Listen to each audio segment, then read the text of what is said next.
This is dangerous. This expert says governments have their fingers in their ears about cryptocurrency. Gavin Brown, an expert in financial technology at the University of Liverpool, warns that governments' lack of understanding about cryptocurrencies poses a risk.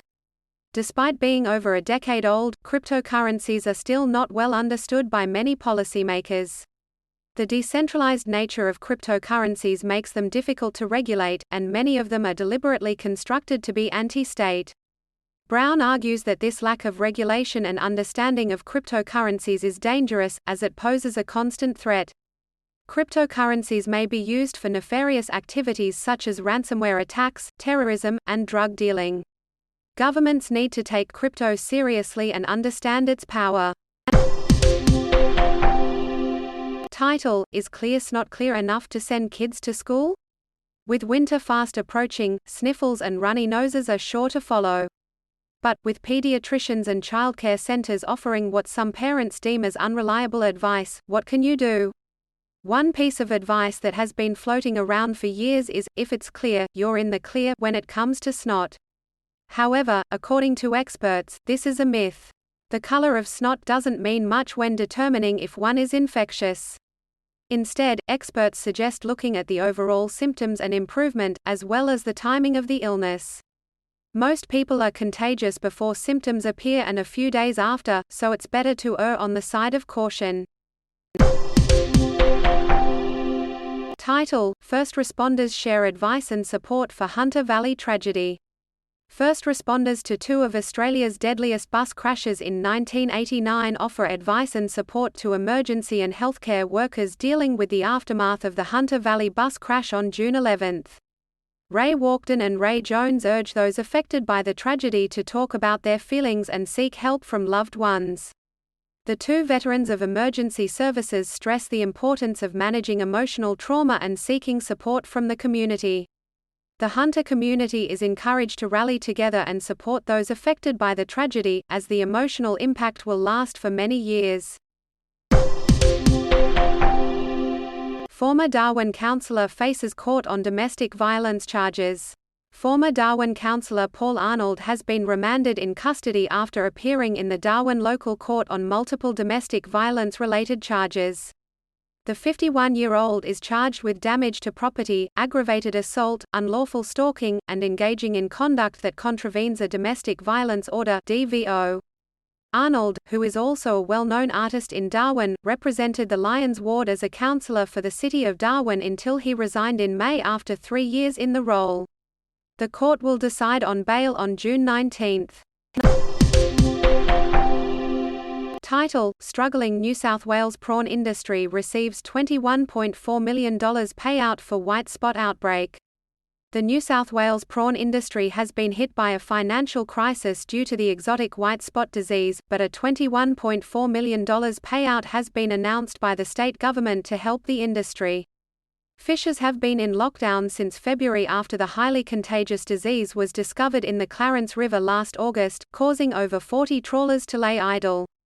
However, some fishers say the financial support is short-sighted and won't go far enough.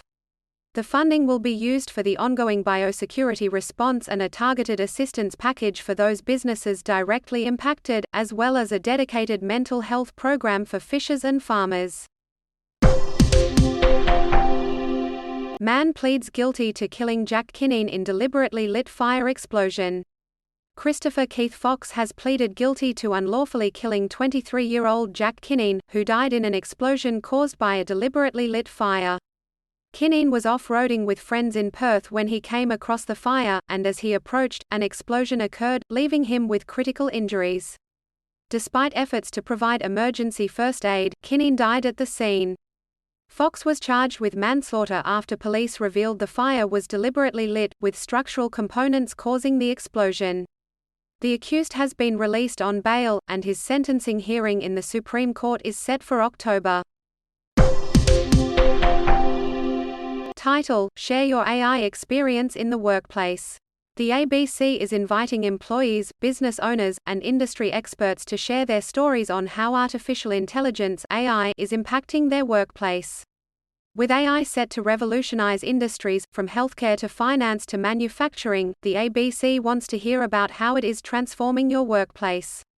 From automation and data analytics to improving processes, share your AI experience with us through the form below. Your submissions will inform stories that explore the real-life impact of AI. Join the conversation and share your story today. Cold, hard truth, Hastie breaks silence after Ben Roberts-Smith verdict.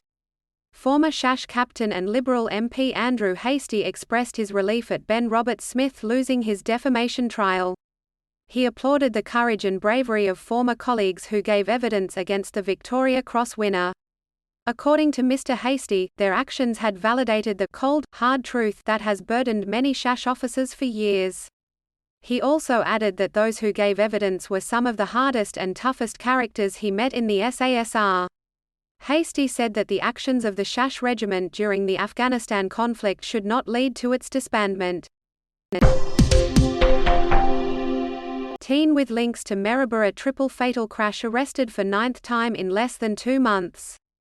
A 15-year-old girl with alleged links to a triple fatal car crash in Maryborough earlier this year has been arrested for the 9th time since May. Along with two 17-year-old girls, the teenager was accused of stealing a luxury vehicle and committing a string of offences in the area. The younger girl was charged with a string of offences on the same day as the crash but was not in the vehicle at the time. Despite multiple arrests, police say their message is not getting through to young offenders, who are being influenced by social media to steal vehicles and outdo each other. Controversial SA councillors removed at special meeting. The City of Salisbury Council in Adelaide's north has removed 2 of its members due to their failure to attend monthly meetings. The special meeting held last night voted to remove Grace Borden, who was critical of the city's plans to install security cameras with face recognition capabilities, and Severina Berner, who previously swore at councillors during an online meeting in April. Mayor Gillian Aldridge clarified that their opposition to the Smart Cities program was not the reason for their removal, but rather a violation of the Local Government Act. The South Australian Electoral Commission will set by-elections to replace the 2 councillors. NDIS care provider fined $400,000 after woman drowns in bathtub. The Australian Foundation for Disability, also known as AFFORD, has been fined $400,000 by the NDIS watchdog after a resident drowned in a bathtub. Myrna Aprem, who lived with epilepsy and autism, was found unresponsive in a locked bathroom after being left unsupervised for 25 minutes while living in a southwestern Sydney group home. The regulatory fine is the first of its kind since the NDIS Quality and Safeguards Commission was created in 2018. The court heard that the disability services provider failed to implement the appropriate care measures for Ms. Aprem's epilepsy, leading to her death. Title: Athlete stranded at hospital after ambulance refused wheelchair. Para-athlete Darren Belling was left stranded in a hospital after ambulance crew refused to take his wheelchair. The 57-year-old quadriplegic had admitted himself to the hospital after experiencing complications from spinal surgery. 4 days later, when he was discharged, he was told taking his wheelchair on board an ambulance was against policy. Despite arriving in an ambulance with his wheelchair, hospital staff sent his chair home separately. Queensland Ambulance Services has since contacted him to discuss solutions moving forward. Mr. Belling hopes to have further conversations with the service about finding a solution and changing the policy. Title: Hunter Valley AFL community donates blood to aid bus crash victims. The Hunter Valley community is still reeling from a bus crash that claimed the lives of 10 individuals, including members of the local Australian rules football community. On Monday, an urgent blood and plasma delivery was made to the John Hunter Hospital in Newcastle to help treat the 10 people who were still hospitalised. In response, the Maitland Saints Australian Football Club has launched a blood donation drive to replenish supplies. Several players from the region's Australian rules football community were among those who died. The Singleton Roosters Australian Football Club also raised over $120,000 via an online fundraising page to help those affected by the crash. Young Socceroos need minutes, not big money moves, warns coach. Socceroos coach Graham Arnold has advised young A-League men's players to be careful with their first move away and earn transfers that will deliver senior minutes, rather than big money, high-profile moves. Arnold said players had to be patient and make sure wherever they go, they're going to play. The coach's comments come as talented players like Jordan Boss, Aidan O'Neill, Marco Tilio, and Garang Kuol are attracting interest from overseas clubs. Arnold warned against agents rushing players too high up the ladder and said the most important time of players' careers is between 18 and 25, when they should focus on education and playing a lot of football. League men. Employees of third-party contractor for New South Wales Forestry pled not guilty to assaulting environmentalists. 2 employees of a third-party contractor for the Forestry Corporation of New South Wales have pleaded not guilty to charges of assault against 2 environmentalists. The alleged incident occurred in June 2020 at Wild Cattle Creek State Forest, west of Coffs Harbour. The contractors, Michael Luigi Vitali and Rodney James Herefield, were charged for committing the offences against ecologist Mark Graham and Andre Johnston. The Forestry Corporation of New South Wales acknowledged the incident involved third-party contractors. The hearing has been set for August 16 in Coffs Harbour. Title: Australian Federal Police stop $1.7 billion worth of meth concealed in canola oil bottles. Federal police have seized 6 tons of liquid and crystal meth worth $1.7 billion concealed in shipments of canola oil bottles, destined for Melbourne.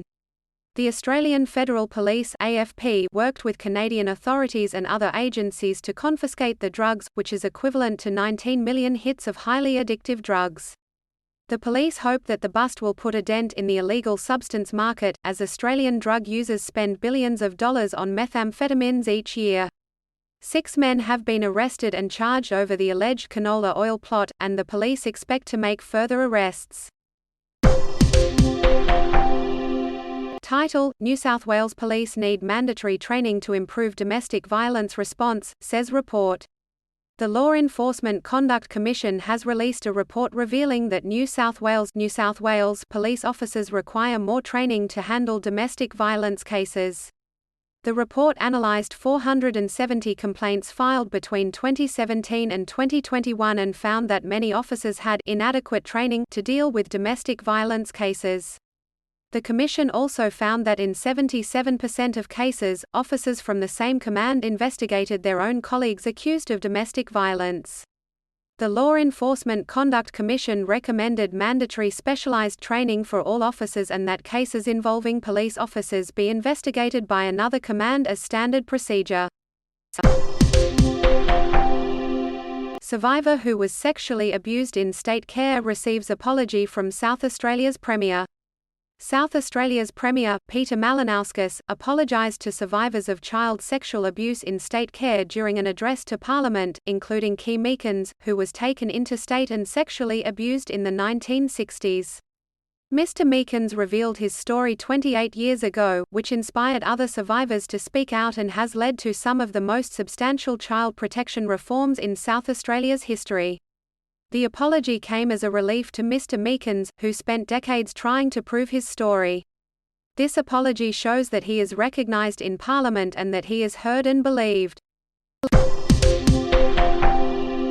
Title: Should Australia brace itself for a Trump comeback? Australia's Prime Minister, Anthony Albanese, is being advised to prepare for the possibility of Donald Trump's return to power.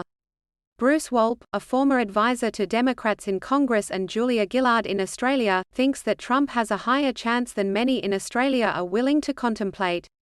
Wolpe's new book, Trump's Australia, looks at how Trumpism changed the country. U.S. elections are typically decided by the economy's performance, and if prices are falling and jobs are growing, President Joe Biden is well placed to win. However, if anxiety dominates over hope, that's Trump territory.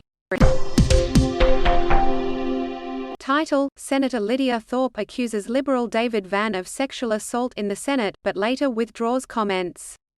Independent Senator Lydia Thorpe has used parliamentary privilege to accuse Victorian Liberal Senator David Van of sexually assaulting her. During a Senate session, Thorpe interrupted Van's speech to make the allegation while referring to the Sex Discrimination Commissioner's report on parliamentary workplaces. Van immediately denied the accusation, calling it disgusting. However, hours later, Thorpe withdrew her remark, citing parliamentary rules, and promised to make a formal statement the following day. Van has denied the allegation again in a statement, saying Thorpe has made outrageous and reprehensible comments. The matter has been referred to Senate President Sue Lines. Queensland Speaker takes indefinite leave due to medical issues. Queensland's Speaker of the House, Curtis Pitt, has taken an indefinite leave due to severe back problems and other medical issues. Pitt had only returned to work for the budget sitting week of Parliament after taking a leave of absence last month. His health issues had caused him to appear unwell while leading proceedings on Tuesday. Deputy Speaker Joe Kelly will step in as the Speaker while Pitt is on leave. Pitt cited strong pain relief medication as a reason for his drowsiness, which has manifested in different ways. Instant Brands, maker of the Instant Pot and Pyrex, files for bankruptcy as sales go cold. Instant Brands, the maker of Pyrex and the Instant Pot, has filed for Chapter 11 bankruptcy protection in the U.S. The company, based outside of Chicago, was already struggling before Americans began pulling back on spending due to inflation and rising interest rates. Instant Brands has as much as $1 billion $1.48 billion in liabilities, according to a filing with the U.S. Bankruptcy Court for the Southern District of Texas. Sales of electronic multi-cooker devices, most of which are Instant Pots, have declined by 20% over the past 12 months, according to market research company NPD Group. Code Yellow declared for Royal Darwin, Palmerston Hospitals for third time this year. The Royal Darwin and Palmerston Hospitals have been placed on Code Yellow for the third time this year due to a steady increase of patient admissions. The NT Health Department has implemented surge management plans to support admission and discharge processes. Patient safety remains a priority, and elective surgeries have not been deferred at this time. The Code Yellow declaration allows measures to ease pressure on the hospital system. The department thanked their dedicated staff for their hard work during these periods of high demand to ensure Territorians receive the best patient-centered care. U.S. military granted unimpeded access to key Papua New Guinea defense facilities in new security agreement. The United States military has been given unimpeded access to key PNG defense facilities, including the joint PNG Australia-Lombram Naval Base on Manus Island, as part of a sweeping defense cooperation agreement. The 15-year agreement has been made public for the first time since it was signed last month after it was tabled in PNG's parliament. The Defense Cooperation Agreement (DCA) is intended to improve military cooperation between the two nations, but it's generated a considerable amount of criticism domestically. The agreement replaces a previous status of forces agreement between PNG and the U.S. Sexual reassignment surgery no longer needed to change birth certificate in Queensland. Queenslanders who identify as transgender or gender diverse can now change the gender on their birth certificates without undergoing sexual reassignment surgery. Previously, the outdated law required individuals to undergo invasive surgery, which is not readily available and expensive. The new laws only require a supporting statement from someone who has known the applicant for 12 months or more, and also allow for the formal change of name alongside the alteration of sex. The passing of the laws has been described as life-changing by LGBTQIA+ advocates. The laws also recognize same-sex and gender-diverse parents, a significant step for the state. Plus.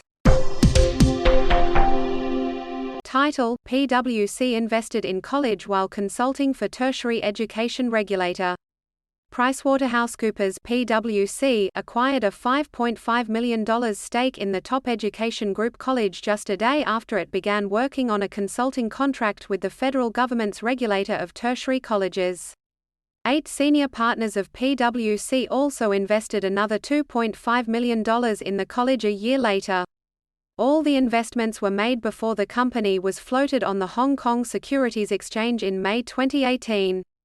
Despite having a significant shareholding in the college, PwC continued to take on consulting work for the Tertiary Education Quality and Standards Agency, which was also regulating Top Education Group. The agency has been unable to find any documents that show PwC disclosed to TEQSA any conflicts of interest. Title: Belarus receives Russian tactical nuclear weapons, raising global tensions. Belarusian President Alexander Lukashenko has announced that his country has started taking delivery of Russian tactical nuclear weapons, which he claims are 3 times more powerful than the atomic bombs the US dropped on Hiroshima and Nagasaki. This is the first deployment of such warheads outside Russia since the fall of the Soviet Union. Russian President Vladimir Putin has agreed to deploy tactical nuclear weapons in Belarus, pointing to the US deployment of such weapons in European nations. The move is being closely monitored by the US, its allies, and China. The global community is concerned about the potential use of these weapons and the implications this could have for international relations. South Korea sues North Korea for blowing up joint liaison office in 2020. South Korea has filed a damage suit worth 44.7 billion won $51 million against North Korea on Wednesday for blowing up a joint liaison office just north of their border in 2020, raising tensions between the rivals after the collapse of larger nuclear talks between the US and North Korea. The lawsuit, aimed at beating the statute of limitations, marks the first ever filed by South Korea's government against North Korea's government. There is no clear way for South Korea to force North Korea to pay if it is found liable for damages. Concerns are growing over North Korea's nuclear weapons and missile programs. Dozens killed in Greece's deadliest migrant shipwreck this year. At least 78 migrants have drowned and many more are missing after their overloaded boat capsized and sank off Greece, making it one of Europe's deadliest shipwrecks this year. Authorities have rescued 104 people, but it remains unclear how many were on board the vessel. The Greek Coast Guard had spotted the boat in international waters, and it was en route to Italy when it capsized and sank. Most of those on board were young men from Egypt, Syria, and Pakistan. Greece is one of the primary routes into the European Union for refugees and migrants from the Middle East, Asia, and Africa. Title: State funeral held for former Italian Prime Minister Silvio Berlusconi. Devotees of former Italian Prime Minister Silvio Berlusconi gathered in Milan's Duomo Cathedral to say their last goodbyes to the controversial billionaire. Thousands of Berlusconi supporters flocked to the square in front of the cathedral, some traveling from as far as Puglia to watch the state funeral on big screens. Berlusconi, who passed away on Monday at the age of 86, had been ill for a number of years but remained the head of his right-wing Forza Italia party and a member of Prime Minister Giorgia Meloni's coalition government. The ceremony closed a 30-year chapter in Italy's history.